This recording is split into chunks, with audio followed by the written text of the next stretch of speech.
This is the Powered Up Podcast, show 147.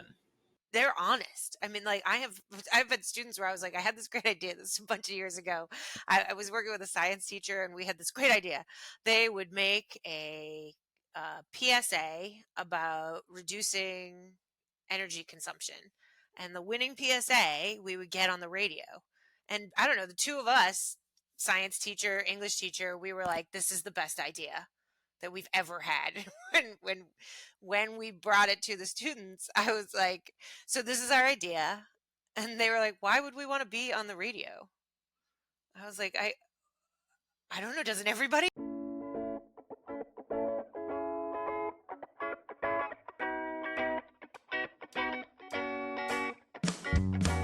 Welcome to a real-world education with insight and advice from teachers in the game, where current and former educators reveal what truly sets apart the great teachers and what it takes to make a positive impact on students. Whether you're in pre-service learning, new to the game, or a seasoned veteran, this is the show for you. You'll leave feeling inspired to take action because we are powering education by empowering you.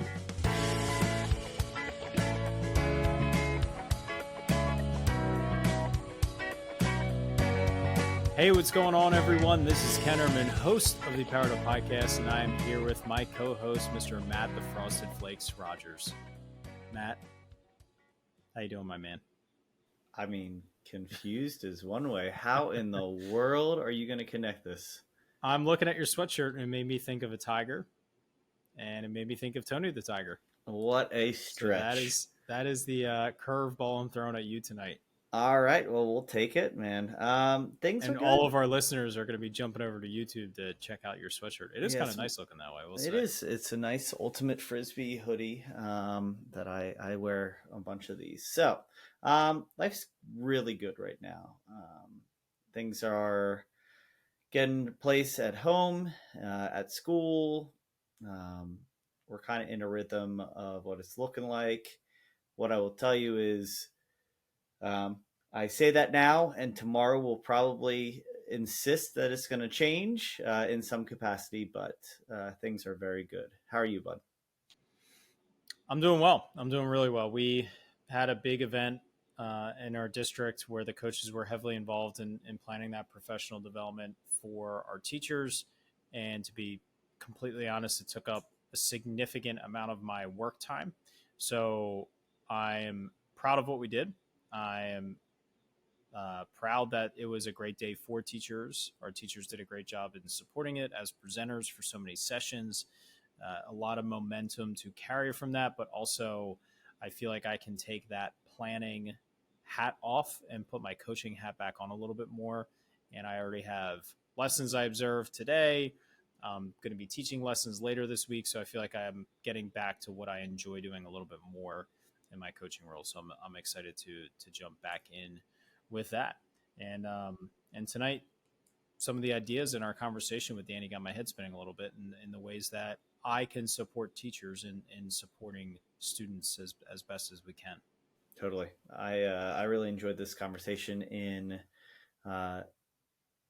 what I felt to be a really interesting perspective on education. Someone who really obviously gets the purpose behind it and makes an impact that really changes the lives of kids. It was an awesome one. Yeah. So we talked with Dani Charbonneau, who is the 2023 Massachusetts Teacher of the Year. And like we said, it was a great conversation. She has worked in a few different states. She's worked in a few different schools. She's worked with many different student populations and students with different needs. And the conversation really allowed us to reflect on what we do, how we do it, and how it relates to the students in our classroom, and challenge our thoughts and our beliefs. And are we doing what's best for them? Are we keeping in mind that what we were handed, whether it be a program, a set of curriculum, a set of manipulatives, is it designed for the students that are sitting in front of us on a daily basis? And if it is not, how can we redesign that? How can we modify it? How can we just tweak it a bit to make it best fit for them to help them feel most successful. And that's what I really enjoyed about our conversation. So if it's okay with you, I'd love to just hear from our Teach Better Network and jump right into that conversation with Dani. This podcast is a proud member of the Teach Better Podcast Network. Better today, better tomorrow, and the podcast to get you there. You can find out more at teachbetter.com/podcasts. Now let's get back to the episode. Hi, Dani. Welcome to the Powered Up Podcast. How you doing today? I'm great. How are you guys doing? We are doing excellent. Thank you so much for doing this with us. We are excited to jump into this conversation and get to know you. So start it off nice and simple for us. Officially introduce yourself. Let us know where you are coming from and give us a quick snapshot of your career in education. Sure. So my name is Dani Charbonneau. I am proud to say that I'm the 2023 Massachusetts Teacher of the Year. I am coming to you tonight from Martha's Vineyard, a small island off the coast of Cape Cod. Cape Cod's where I actually live. Martha's Vineyard's where I teach. I am in my 19th year teaching, but I did the first 10 years of my career teaching in New Jersey, where I started out largely working as a literacy specialist for kids who had entered high school and weren't reading.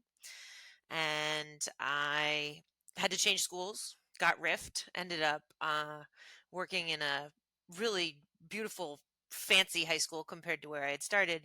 And they had an alternative program that I was lucky enough to get chosen to teach in. I did a bunch of years teaching with the alternative program known as Project 79 in New Jersey. I decided to move home to Cape Cod, where I'm from, and have been looking for the right fit. I did a couple years back in the regular classroom teaching English in Plymouth, and then I answered a job spring. What is it? Yeah, one of those open forums of teaching positions. Yeah, and I got shivers when I read it. And they said they needed an alternative English teacher on Martha's Vineyard, and I was like, this is going to be my job, and I got it. So since 2016, I've been taking the boat over pretty much daily from Cape Cod over to Martha's Vineyard. And about 2 years after I started as an English teacher in the alternative program here, it's called Project Vine, I was promoted. So I am the program coordinator. That promotion comes with a lot of responsibility, but no real power. But it's given me the opportunity to really help strengthen our model as an alternative program and see and know a lot of really interesting kids that I am thrilled to represent as Teacher of the Year from our state, and to honestly just be part of their lives. So that's a little snapshot. What is a whether it's a teaching strategy, a mindset, an attitude that developed earlier in your career, doesn't have to necessarily be the first year, but early in your career, that has continually, either by intention or almost a realization, that it continues to follow you in what you do, regardless of your area, regardless of your geographic location, and regardless of your position, that you have found is just almost a bedrock of what you do as an educator? Yeah, I started teaching in an urban school in New Jersey, a city called Plainfield. It's roughly 60,000. And that high school was, at the time that I was there, unaccredited. And I was oftentimes the only white person in the room. And I highly recommend that experience for just everyone. Because I became aware of a lot of things that were designed without the population I was teaching in mind. And I think the shorthand for that is bias, but it's such a loaded word that when you bring it up, people, I think they start getting defensive before you realize what it is that you're talking about. And it I had a kid come up to me and ask for a Band-Aid, and I was like so prepared. I was like, yeah, a Band-Aid. And the kid said, do you only have white people Band-Aids? And I had never noticed that Band-Aids are that color. And that moment, um it really stuck with me in terms of not just seeing that it's really hard to see things that are designed with you in mind, um, not just from a race perspective, right? From there's just so many little facets of our society that aren't intentionally designed to leave people out, but they just aren't built that way. My wife is left-handed, and I am not, and and it causes all these awesome discussions about the things that she has trouble doing because they were designed by right-handed people for a right-handed world. So I actually use the analogy of handedness a lot to talk to my colleagues about bias, because it's like easily identifiable, but it doesn't feel like you're talking about something that has a lot of guilt or shame attached to it. And I really try to bring that to designing education, because so many I work in alternative ed. So this is a question I get asked. I'm happy that it wasn't the first question that you asked me, but almost always the first question that someone asks me is, what is alternative ed? Because it's not the most clearly defined thing. It's not like special ed where there are like rules in place. So for an alternative ed teacher, you are at a high school level, especially, you are teaching kids who the traditional path through high school is just not working. And keeping in mind that we can unintentionally design a lot of what we do uh, without them in mind, we really try, and I try, to design learning experiences that have the type of learner in mind that is in front of me. And so keeping that kind of position around, I'm proud to say that I have some really funky Band-Aids available if anybody needs them. But also, I think that our program does a really good job of meeting the kids and figuring out what would make them really not just willing to come to school. I would actually like them to enjoy it. Like, I actually want them to wake up, and it's hard and it's early. Boy, it's early. But I always tell them, after your alarm rings, and it's your phone, and I know it's your phone, but after your phone goes off and you have that moment that we all have where you're like, it's too early and I don't want to do this. I don't want to get up. Like, I want you to imagine something good that's going to happen in our space today. And I want that to get you there. And I let them know that's what gets me there. So All right, I've got so many ways that I could go. I want to just clarify. So, Martha's Vineyard, and this is the naive, probably more common question you get. Martha's Vineyard is often seen as just a well to do, high profile destination type scenario. And alternative ed doesn't sound like it belongs in that environment. So, how are kids coming to you at such a remote location, such a prestigious location? How are they getting to you that allows you to do this beautiful work, which I have a follow up question about? sure. Well, so first, it is a really common misconception that Martha's Vineyard is the people who vacation here. It is not.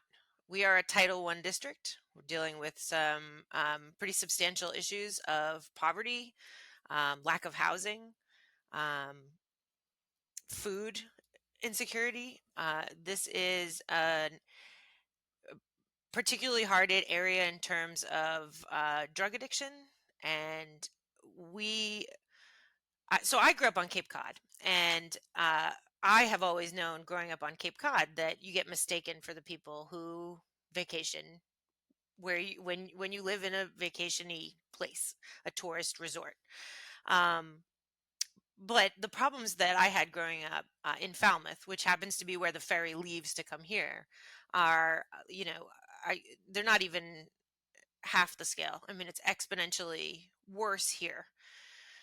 There is an extraordinarily limited season where money can come in. So, all of the jobs, really, for the most part, take place in less than a 3-month span. That's rough. And it's rough because when the weather starts getting better and people like, oh, it's time to really like get out and enjoy the island. No, it's time to get out and work. Or you're not going to have another chance to bring that money in. And so it there's a common misconception that first of all, we have about 15,000 year-round residents living across 6 towns on Martha's Vineyard. Um, we the population of students that end up in alternative ed. So our high school has about just over 700 population right now. And of those, 40 are part of our alternative program. So it is, I think it's filling a necessary, I don't want to call it a gap, a space in terms of there is a traditional structure that works really well for some of the students that are there. And there are a lot of students who feel unbelievably marginalized by things that they cannot help but not be part of. And so there's that about the kind of misconception of the island. I will say that even being teacher of the year in Massachusetts, even people in Massachusetts really don't realize what the year-round population of Martha's Vineyard is like. And so even meeting other teachers from other districts in this awesome journey that's been being teacher of the year, I got used to this almost exact phrasing when I would say, I teach on Martha's Vineyard, and people would say, must be nice. And I thought, well, yeah, it is. But I don't think for the reasons that probably came to mind. For so many of our students, there is no possibility that they can stay here. And some of them won't even be able to stay here through graduating from high school. And so it's a reality that I actually think part of my job, part of like getting that position, is making sure that people recognize the islanders and the people that are really here. I always say, I love this island best in February, and I do. Um, and interesting story. I had the opportunity when I was in Washington, D.C. I got to meet a lot of area politicians representing my state and the New England states. And I got to meet Senator Bernie Sanders. And the first thing he says to me when I say I teach on Martha's Vineyard is he says, I bet a lot of people think it's nothing but rich kids, but actually you have problems with poverty, seasonal economy, that sort of thing. And I was like, you're the smartest guy in Washington. That's so good to meet you. Yeah. Yeah. So Yeah. we definitely need an alternative program. How do they get to me? On the bus. Yeah. Well, and I think Yeah. it's the comparison where we live. We would go to the Jersey Shore. Jersey Shore during the summer is a totally different place than year round, and people have built that out to be more livable throughout the year. But your main restaurants, your main opportunities, your main they travel. I go back to the classic Nickelodeon show Rocket Power, where they talked about the shoobies. These people came in to your town when, of course it's convenient. Or even like going to an island and you have this small portion that is really gentrified and done up, and the rest you just see some marginal living. I guess I want to ask another follow up. So you mentioned kind of that there are a tremendous variety of needs and challenges in Martha's Vineyard, how do you find students finding their way onto Martha's Vineyard to begin with? Is that more like family that they have roots there, or how do you see that? As you mentioned, they may not be able to graduate there. So how are they getting there Sure. to begin with? So, I mean, a lot of them are from older island families. I mean, some of them from the oldest island families. I mean, we have a tribal population of the Wampanoag here that have been here for, I think some estimates are 10,000 years. And for me, that is the most like abhorrent thing that they're getting forced off. That you would not be able to finish high school here. Um, I think that we're doing something wrong when that happens. Um, in terms of people who arrive here, we have a huge Brazilian population. I was just talking to a teacher who was trying to figure out with a new student who arrived today. I think last I heard, you're up at around a quarter of the student population are speaking Brazilian Portuguese at home. And with, I have students who less than a year ago were living in Brazil. Uh, what's largely happened, as it happens, I think, anywhere in the United States, really, is that a pocket of people from Brazil came here, established businesses, found really good success, and said, if you come here, I have jobs for you. Now that's the American dream, and that's wonderful. Where it like worries me is I have students who, especially if they're at that like 16, 17-year-old age, are like, why do I have to go to school? I can go, I just have a job.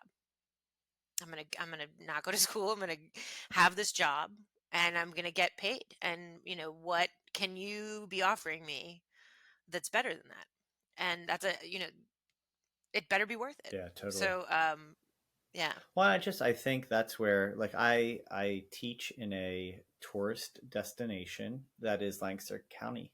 It's a little bit different because it is more year round, but the money that is being received through these tourism dollars, yes, help my family member or the students' families, work in restaurants and work in hotels, but the money is often for an entire population that is not coming to my school, which is the Amish. And so we are in much the same way where the poverty level is over 50%. And so you are definitely struggling. I guess the only other misconception, and we can move away from geography, I think one of the things, and I'm super pleased to be talking to you as the Massachusetts Teacher of the Year, right?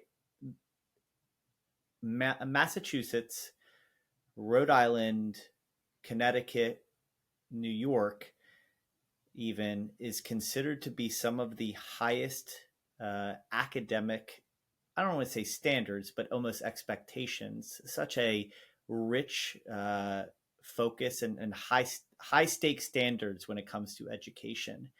And there are definitely pockets where they are not able to keep up. And it's interesting to see such extreme prioritization of high level education clearly, in Cambridge and Massachusetts and these areas where you have expectations that it's Ivy League or bust. And then you have a lot of places that have to play by those same rules and get compared to those same standards, but obviously do not have the means for that to be a reality. So how do you find yourself advocating for your pocket of Massachusetts when there are, distinctly different populations, academic support and background, and when your family's made up of doctors and lawyers, your outcome is probably going to look a little bit different, and your elementary years are going to look possibly a little bit different, so on and so forth. Yeah. So how do I? First of all, it is an honor to be, Massachusetts prizing education and then being named the Teacher of the Year. Like there's a weight to that. When I addressed the State Board of Education, I was like, if you're going to be Teacher of the Year from a state, holy moly, like Massachusetts. Um, and I get that. I also, like, I grew up on the Cape, and I was a poor kid. You know, my family was in the tourism industry. We ran a motel, and um, my mom was a nurse, hospice nurse, and it I am lucky enough to say that I went to a real fancy college. You know, I'm a Harvard graduate, and so I felt like in me winning this, there was almost this sense of like Massachusetts patting itself on the back that the education system that I went through, moved me from, in theory, one socioeconomic bracket to a very different one. And I still believe, potentially naively, that it doesn't have to be Harvard, but a college education can be, not has to be, but can be, the difference that helps lift people up. And I even to a room full of kids, many of whom have completely said no to the idea of continuing education, um, I want to show them that learning itself is so awesome, and that it's really the people that you learn with and the connections that you make to them. That's really what gives you the leg up. That piece of paper is really helpful, though. And so I think I advocate for this kind of, ideal that Massachusetts purports to have, because I still think it's a good ideal to chase after, to send people to college. But I also am more of a realist than I think. When I was growing up, the teachers that I had in Falmouth Public Schools, and oh my goodness, they were amazing. They made me want to be a teacher. Um, it was this mindset, though, of like everybody should go to college. Everybody should go to college.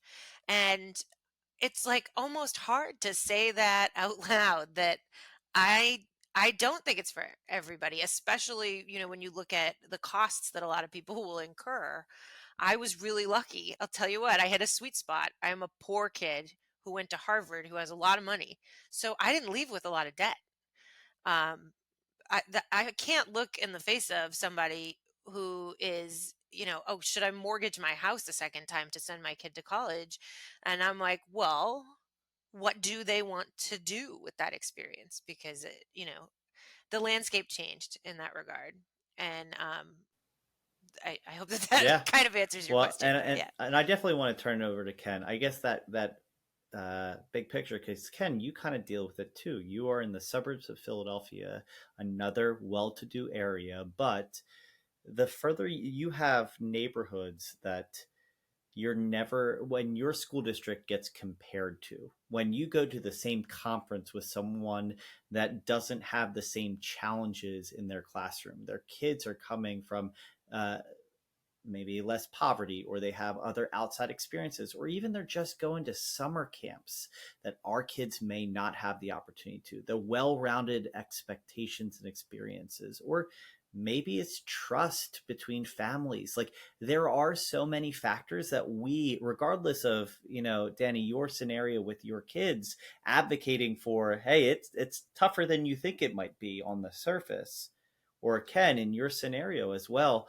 we all deal with this blanket comparison that is always an uphill battle. And so that writes as you mentioned, being realistic. We have to be realistic of what our targets are, because as you mentioned, you moved from one socioeconomic block one step over. You are, I can't imagine, a billionaire running a multi, faceted organization, right? But Well, Powerball's at the end of the week, so we'll see. that's right. But that, as you mentioned, is the encompassing of American dream. And I think, to before I, keep on going on, because I could go, like, I think what you're staying kind of sitting in front of us right now saying is, education, that 1 out of 10 times where it actually hits it, it does hit it, and I need to be the voice of it working. I can speak from myself from a special ed background, not to go into it, right? The reason why I'm here right now was to help kids like me in the academic challenge that I realized I could help kids before they got to having the emotions of me, right? And Ken has his own experience. That's the beauty of education, and really it being a passion based career at this point, not just I would love to hear a new teacher say, the classic line, "I do it for the summer." It's just way too much for that to be a realistic nature. Well, and I think, something that we've learned from doing this podcast 145 times, Matt, is that we've talked to teachers in almost every state. We all have socioeconomic, cultural, different challenges of student populations in our schools. And like you said, Danny, must be nice. Anyone could say that to anyone about something. The challenges in my district are much different than in Matt's. And the larger the district is, the different challenges that we have. In our district in particular, we have some schools that are Title I, some schools that are not. And all of those schools have different challenges. Some have one set of special ed populations, some have others, and you could even say the Title I schools, those teachers are facing greater challenges than the ones that are not Title I in our schools. But I've worked in both, and the one thing is the Title I schools, they have more services, they have more professionals in their building to support those students because of the Title I funding and because of the need. But at the same time, when you're trying to differentiate and you're trying to establish these different programs to meet the needs of struggling students who aren't identified by any category in non-Title I, you have less assets and less programs available to support those students. So I think it hurts teaching as a whole when, as teachers, we make those comments of "must be nice," or yeah, you have those students, but you don't have the students that I have. You're right, and you don't have the students that I have. Well, And it's it just interesting. creates it just creates a negative energy. It's like when elementary teachers say, "Oh, high school teachers, they have more prep," or it's the same. It's just negative energy that doesn't create a positive outcome in education. And I think it's important to have this conversation. I think you're so right. The you only have so many students. Conversation comes up a lot with us. So, um, there's myself. My wife is the math teacher for our alternative program, and then our good buddy Joel is the history teacher. So it's the three of us, and our students, and all of us also teach classes outside of the program because you have to. There's just not, there's not enough staff to go around. Um, but it is surprising how often I get other teachers who will say, I think it was last week, somebody said, "What do you have, like 50 total students?" And I was like, yeah, but and again, it's not super helpful. It doesn't really bring the joy out of one to make those comparisons. Um, I don't have like 125 students at once. I have done that before in my career. I'm not very good at it. I'll be honest. Um, I used to have 125 students and I was only teaching one thing. And so I would be like, I'd have the same set of plans for each block. And that sounds like the life. Like some people would like that. I would be like, did I already say this to you guys? Mm-hmm. And the kids would be like, no. I was like, are you sure? I mean, I'd have to be really careful about going through my notes, and it felt more like reading a script than teaching a class. And so now, on the total opposite end of that, I have these very small classes that are 5 different classes. If I if I have my stuff prepped for one class, it's just for that one class. And so there are always those comparisons that get made between, but you're so right that in education in general, you if you went into this for the right reasons, if you no one if anybody ever said I went into this for the summers, they were like probably sadly mistaken by what happens your first summer. Yeah. but um But you went into this because I believe everybody in some way you wanted to help young people. And so you're right. There are all of these nuanced challenges that come with every position that's in education. And so those comparisons aren't helpful. But then back to kind of your point, Matt, like they're almost thrust on us. Like we have these I'm in public education, and you have these metrics that come down. Like our state report card came out recently, and I have to admit, I got a lot of really good report cards as a kid myself. It was not easy getting not a great report card from the state. Like I wear that and feel that personally, as I bet every staff member in that building does. Um, and you find yourself looking at like the rankings, like that's real. Right? When you're like, well, we're only 8th from the bottom, so let's take a look at these other schools. And you're like, Poor the none of bottom that schools. is, Yeah. yeah. I'm like, wait, who's that? Yeah, exactly. That, But thank you for that's taking the not, fall for us. Yeah, absolutely. but in the end, it's because there's no, you're not just explaining away stuff when you say that what data gets used to rank which aspects of what's going on is so far from beyond the control of any teacher. All we can do is make it as good as possible for the set of kids that are in front of us. So you mentioned earlier that you're the program coordinator for the alternative class or school, however you define that. So what I would love to know is in that role or things that you did prior to that role that you've carried over, that you're doing with your students, what do you feel has particularly gone extremely well to support these students? And I'm thinking from the mindset of we'll have listeners that perhaps teach alternative classes. We'll have listeners that have just a high inclusion rate of students that are well below grade level or are, Title I students for particular skill sets. Or even I'm thinking of our high school teachers that teach this might be not the best way to put it, but the lower level academic classes where there are a lot of students that struggle on a daily basis with quote unquote academic success. So what are these strategies and pieces you're putting into these programs that can really help teachers that teach a population of students that struggle academically? Sure. Well, I think one my biggest approach is really going back to that mindset of like sometimes it's just not designed that way for certain students. Like a lot of these students are doing poorly academically, not because they're not capable at all, but because they don't care. That somewhere along the way they asked the very realistic, very sensible question, do I really have to do this? And I think I look at some of my students and I didn't ask that. Like I really just was like, this is great. I'll just keep chugging along and doing the next thing that comes up.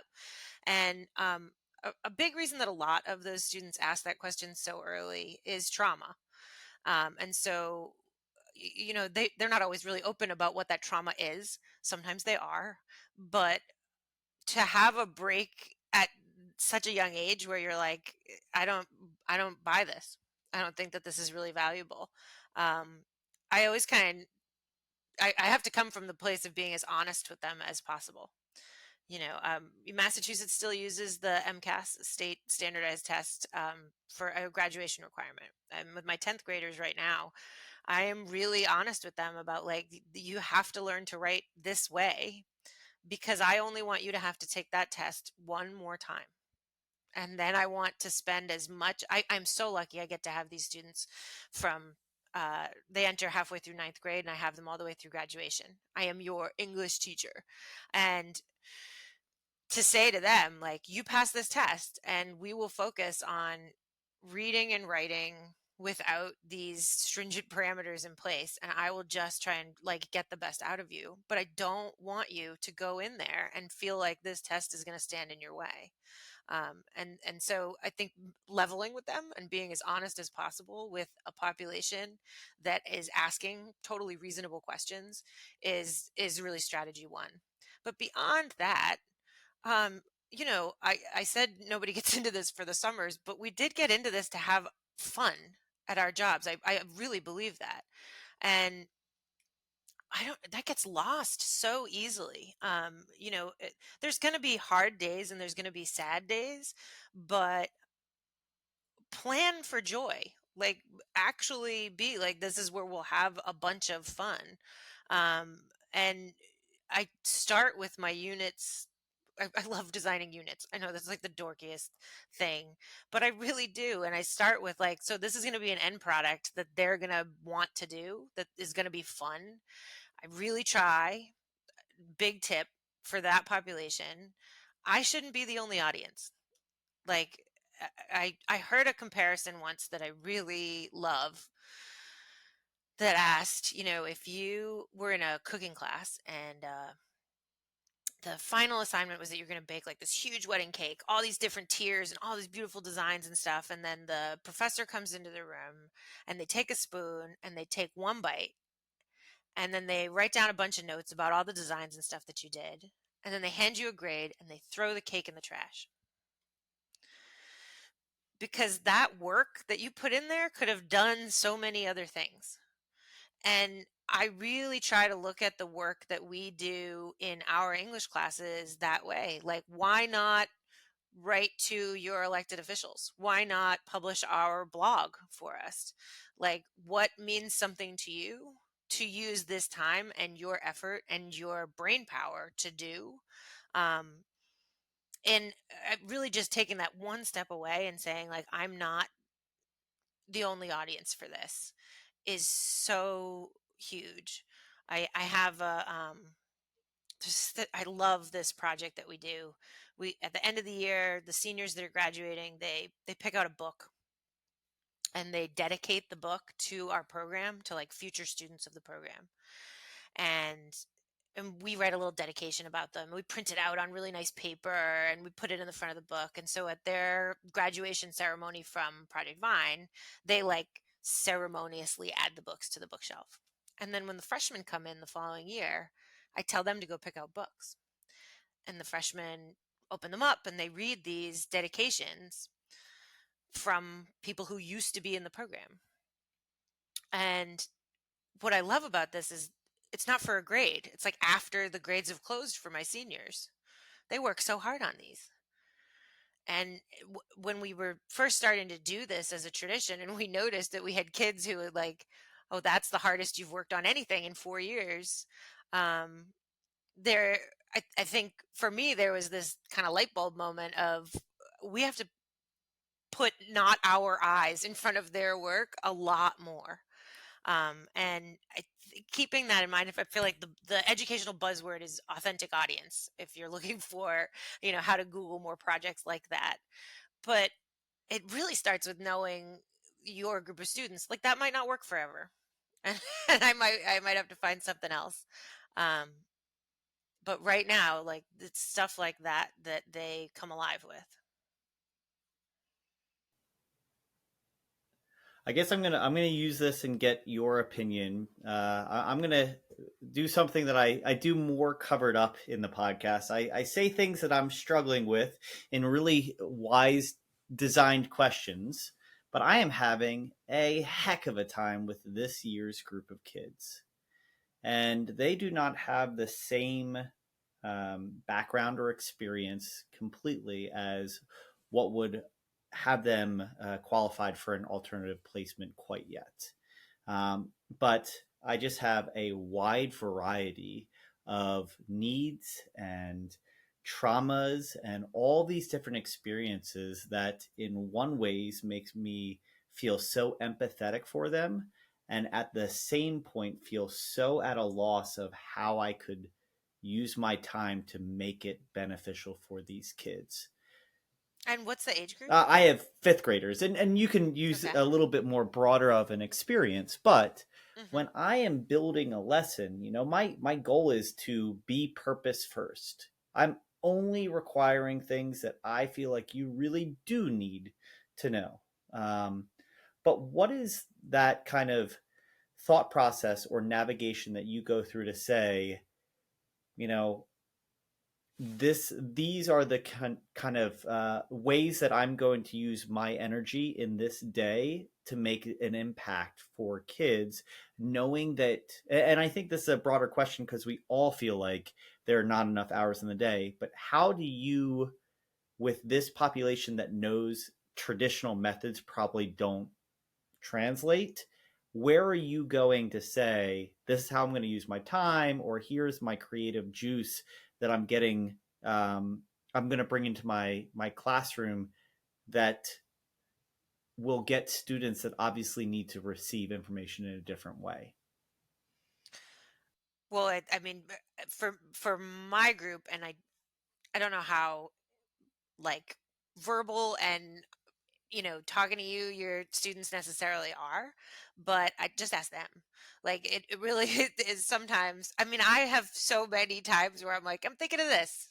Would you guys be into that? Or like what, and they're honest. I mean, like I've had students where I was like, I had this great idea this a bunch of years ago.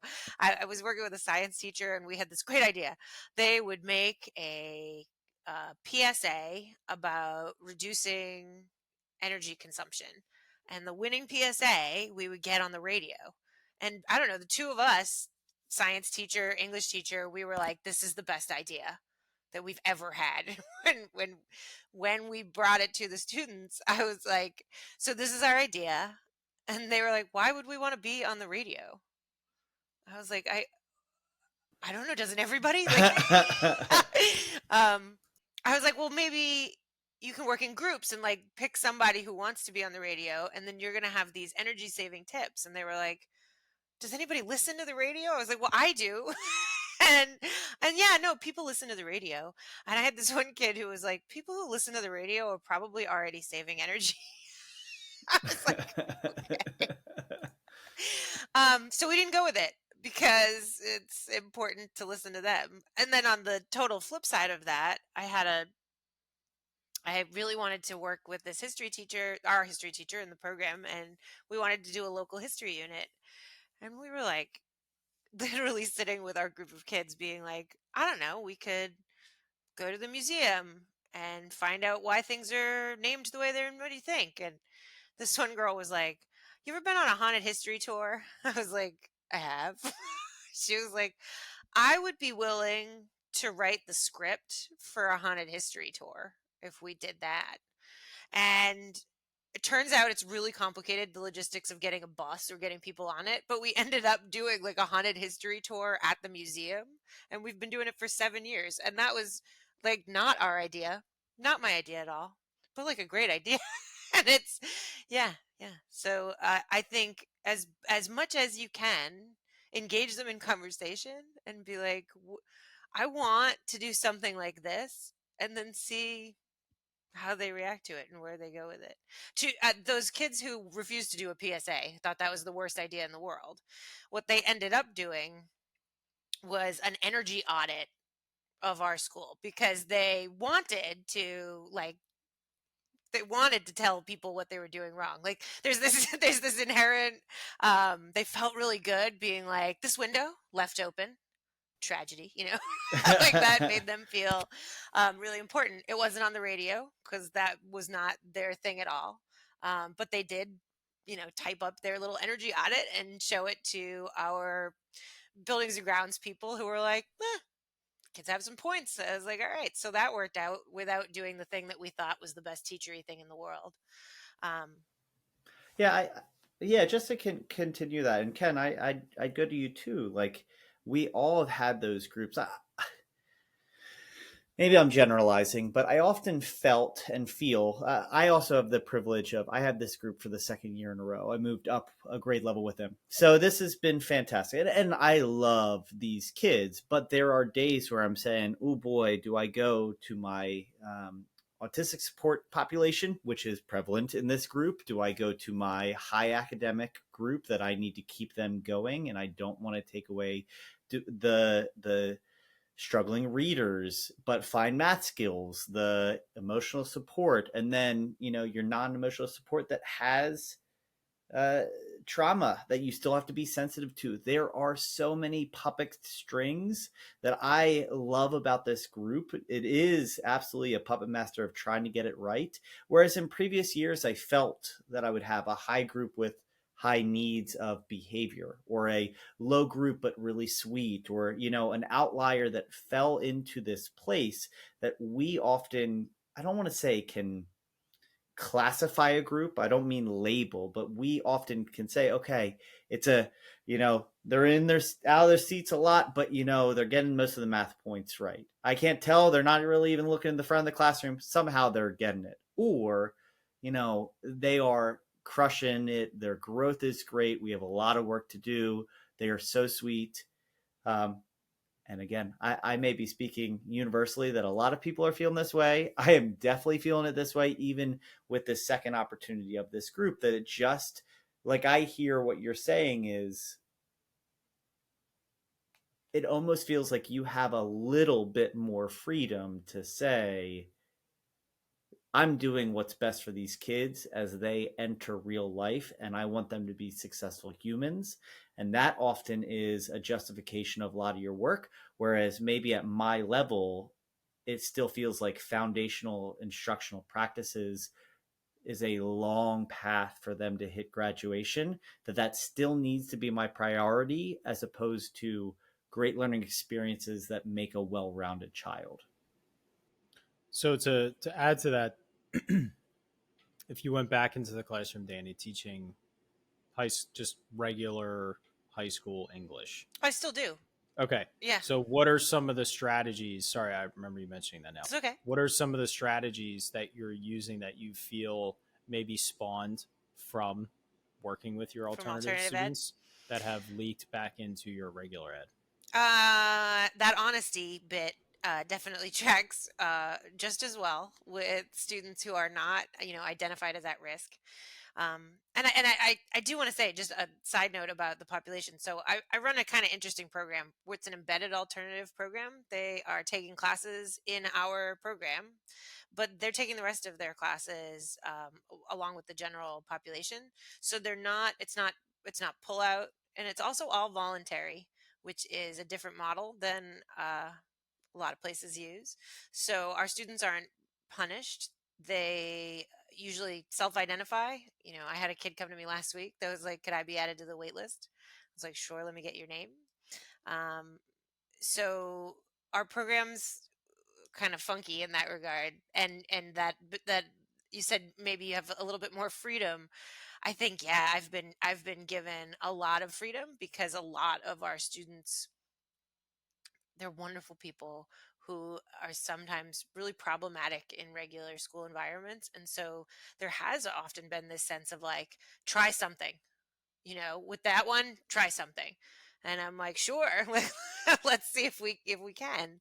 That there are students who self-identify and say, hey, I want to come into the program.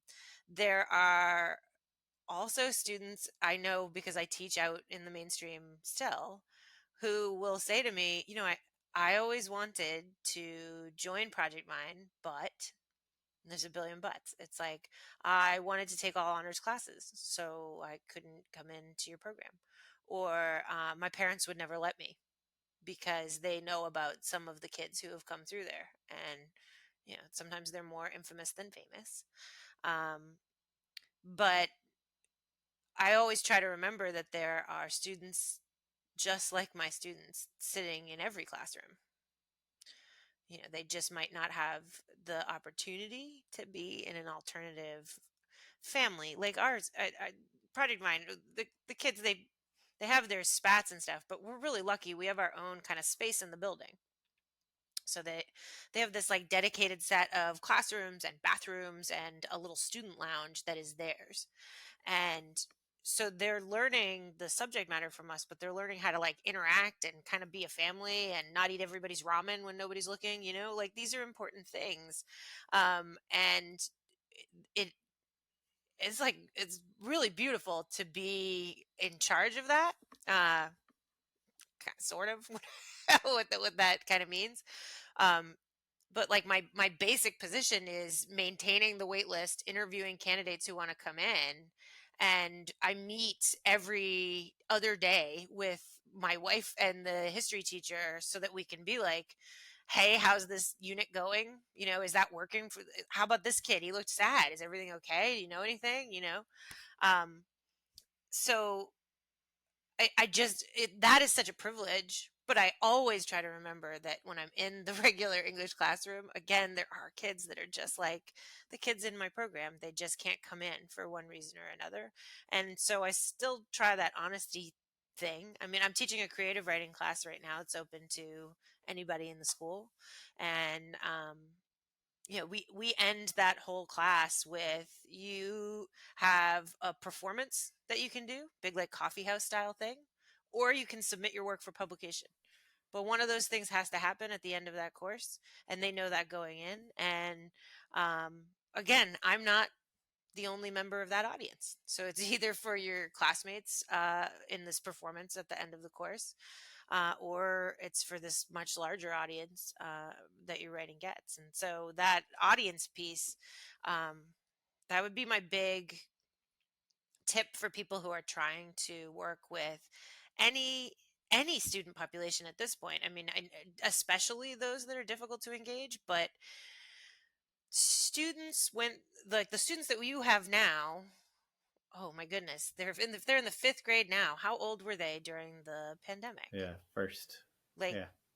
oh my goodness. Oh, so that's so weird, right? Like we're gonna we keep joking about when's the last time as educators that we're gonna blame something on the pandemic, but it's gonna be so many A years lot of down. a lot of teachers will be retired before Yes, they're finished. yes. I doubt I will be, but the it was a weird thing. It was this huge upheaval of everything that we thought was gonna just be the same for such a long time. And there was this great resignation, right? Adults looked around and they were like, my life is too valuable for this BS. Excuse me if that's like not okay for your podcast, but students did that too, at various phases. But like the seniors that I had graduate last year, they only come into the program halfway through freshman year. So they had only been with us for like 7 weeks when everything shut down for COVID. And you could see it by just looking at the classes on either side of them as they kind of went through our program. Um, they never had the buy-in. They never like had the connectivity really of the other classes. And it was a shame. Uh, but now on the other side of that, I get kids, the wait lists are much longer. I felt like this wave came through of people when they were in middle school who were going, do I really have to do this? Is this really like, this is what's going to happen? It was the same mindset that probably their parents or the people around them were going through. So I think the methods that work really well for those students are going to work for a wider and wider section of students as we go further and further into this. And I don't think it'll ever go back to the way it was before, Mm-hmm. As as maybe it shouldn't. Maybe it That's is what for I'm the. saying. Yeah. I think it is for the better. I think it is good for us to challenge the status quo. I think it is good for us to think about what is the purpose in what we're doing and what we're teaching and how we're teaching and how we're creating these experiences for students. And like you said a while ago, when you were in school, even when Matt and I were in school, like the idea was you go to college. Like that was the track. I don't know if you have tech schools in your area or where kids can leave the typical high school and they go to a school where they can learn, electrical work, plumbing, culinary skills, Well, so all these we're like different. absurdly lucky. We're in a comprehensive high school on the Vineyard. So we have a tech school within Right. our school. And that's because it's the only high school on Martha's Vineyard. Right. Which, So, yeah, yeah. which makes sense. And so, for a while, even when I was in high school, the dumb kids went there. Like that was the mentality when I was in high school. Whereas that mentality is way different now. And even when I look at my own children, I'm pretty much looking at them saying, like, I'm going to force you to go to this tech school. Pick something that you can either turn into a career, you're just genuinely interested in, you can turn into a side gig, or it will just be beneficial for you to know when you are an adult living on your own. Right? I'm fortunate enough to have a dad who has taught me how to do electrical work and plumbing work and carpentry work, which is a huge benefit as a homeowner, right? So look at this and say, what would just be fun for me to learn, or be interesting, or would be beneficial to have a skill as an adult? And I love how that mentality is shifting. The idea of everyone go to college is shifting. The idea of starting in a community college to save money while you figure out what you want to do, the idea of waiting a year before you decide if you go to college. There's that mentality is shifting, which is good, because so many people waste so much money in college because they don't know what they want to do, or they get something that is completely useless and the college degree doesn't offer them any advantage. So I think all of those challenges to the status quo are positive. They're hard to adjust to, but they are positive. So I want to shift into our exit ticket, which is the final 4 questions we ask every guest every week. Question number 1: what is the best thing a teacher can do to make a student's school experience better? Listen to them and get to know them as much as as much as you can. And in fact, we do a little activity. You get like a roster of your students, and you like put a dot next to each student for each thing that you know about them, and then go back and cross out any dot that they didn't share with you, that you just heard from somebody else, or you just know because you live in that community. And I really love to do that. I'm an off islander. I'm a wash ashore, they call me, right? I'm not from here. And I think that's a super advantage with my students because I don't know your family, and I don't know what happened when you were in the first grade. And I'm really glad that I don't. And I think for some of them, because this is kind of a small community, it's really refreshing to get a teacher who doesn't know any of that. And they have the opportunity to tell me. And then when you listen to what you, what about their identity your students really will choose to tell you, um, that's how you get all the good stuff. That's how you design it for them. I love it. What is the best piece of advice that you've received? Maybe it came from a colleague, a supervisor, or even a student. But we were reading To Kill a Mockingbird, and this young Black woman, Mariana, asked me, "Is this whole book going to be about race?" And when I realized that, kind of, yeah, she was like, "Is like the narrator just finding out racism exists?" I was like, "Yeah, that's this book." And she was like, "So just tell us that up front." And I don't like to be a spoiler for books, for sure, but I think it goes back to be as honest with them as you can, because that's education is about really meeting the truth of things and finding the joy in them and the pain too. But they respect you a lot more if you're upfront. I think, not to interrupt the exit ticket, I do feel like that honesty has been, and I've said this on a number of podcasts, but ever more so, authenticity, I thought, was key. And I felt like we needed to do it in the education way, which was skate around the real point of what you're going for, but just kind of say it very broadly. And I don't know, Ken, if you feel this way, and Dani, if you feel this way, that right now I find myself speaking in kid-friendly terms about situations honestly. if kids are dealing with a really crummy situation, I'm saying it in a school and kid friendly way, but I'm not necessarily hiding from the the facts of the real emotion. I'm not glancing over it like I once did, and um, I don't know if that puts me in a vulnerable spot down the line from as an educator, but it does feel more true to being a support system to kids. That's just my take. I think that it's 100% necessary. I think that it's okay for every individual teacher to evaluate their line of comfort. And I don't think if you're willing to share X, your grade partner needs to be willing to share X. They might only be able to share, V or W, somewhere shorter in the alphabet.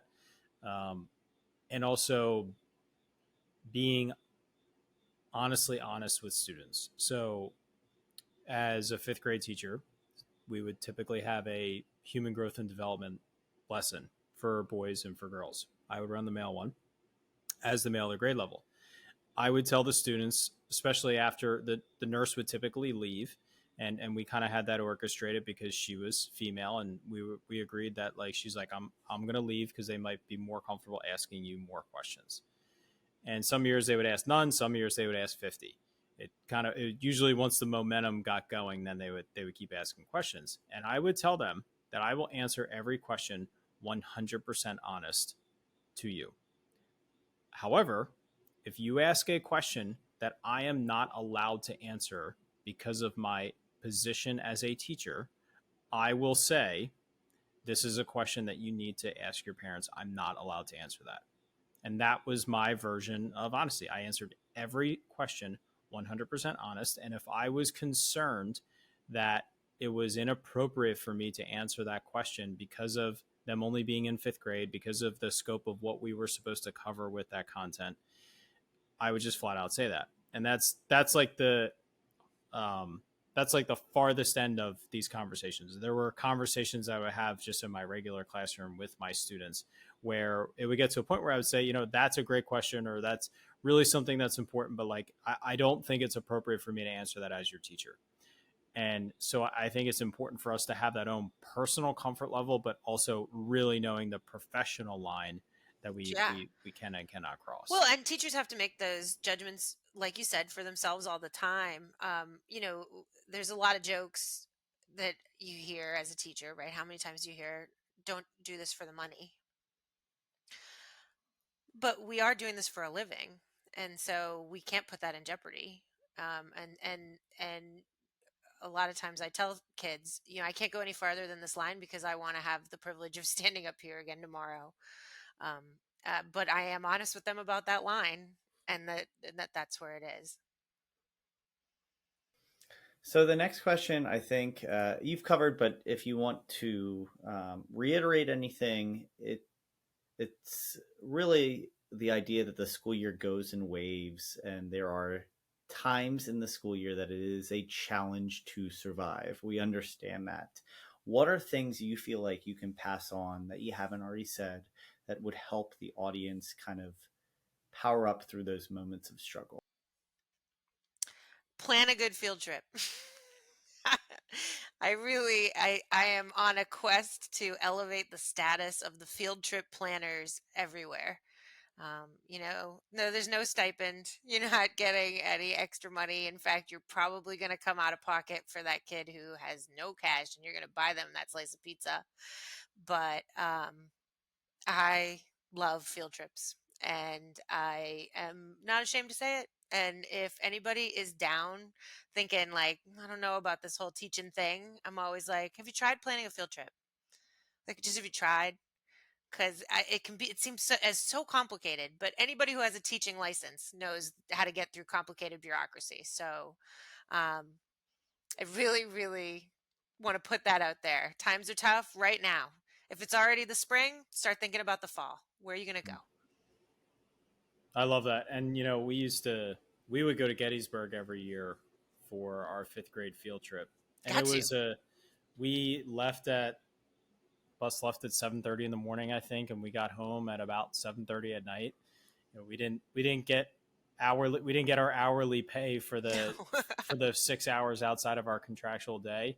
But I absolutely loved that day. And it was towards the end of the school year. It was like a great culmination for the class, and you're spending more time with them. The kids are a little bit different than when they are in class, and you get to be a little bit goofier when you're out there, and you have some parents on the bus. It was just it really was a very refreshing day, regardless of the amount of time. So We take I ours would echo that. we take ours to an uninhabited island that used to be a boys' reform school until it closed down, and we stay in the abandoned building there with no electricity or running water.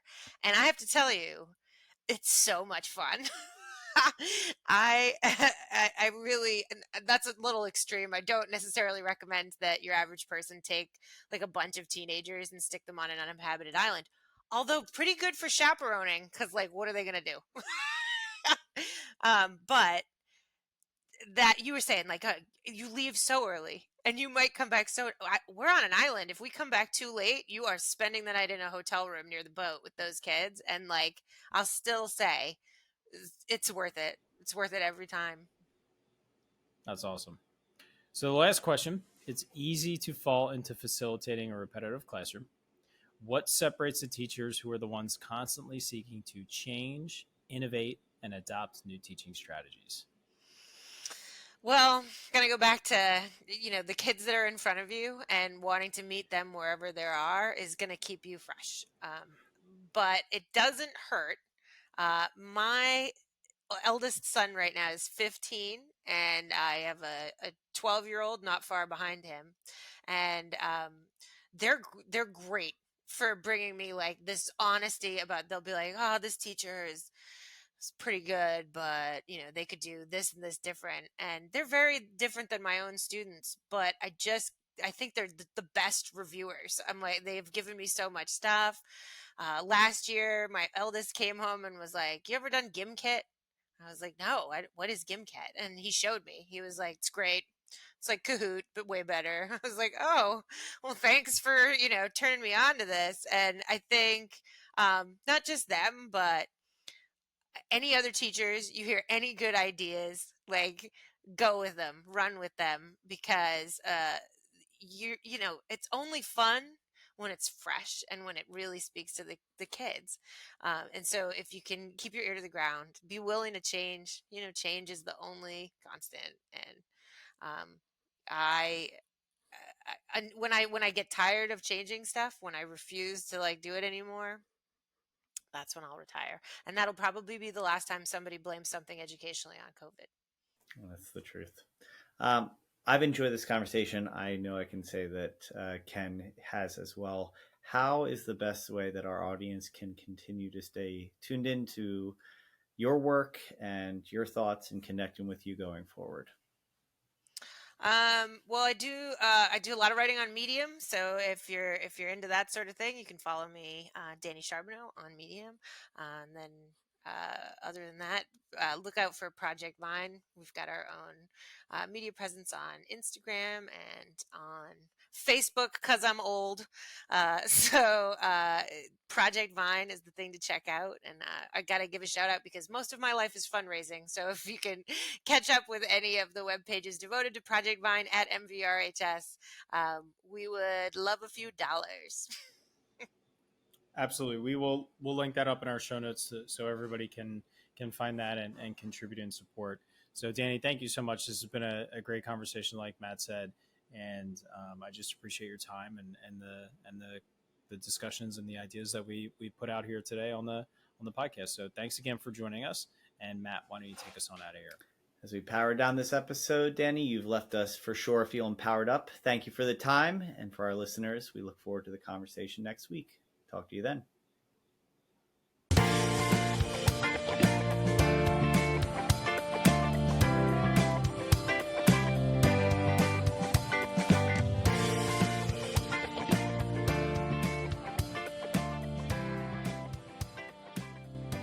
Thank you so much for listening to this podcast. If you haven't already, please subscribe on whichever platform you're listening to or watching us on YouTube.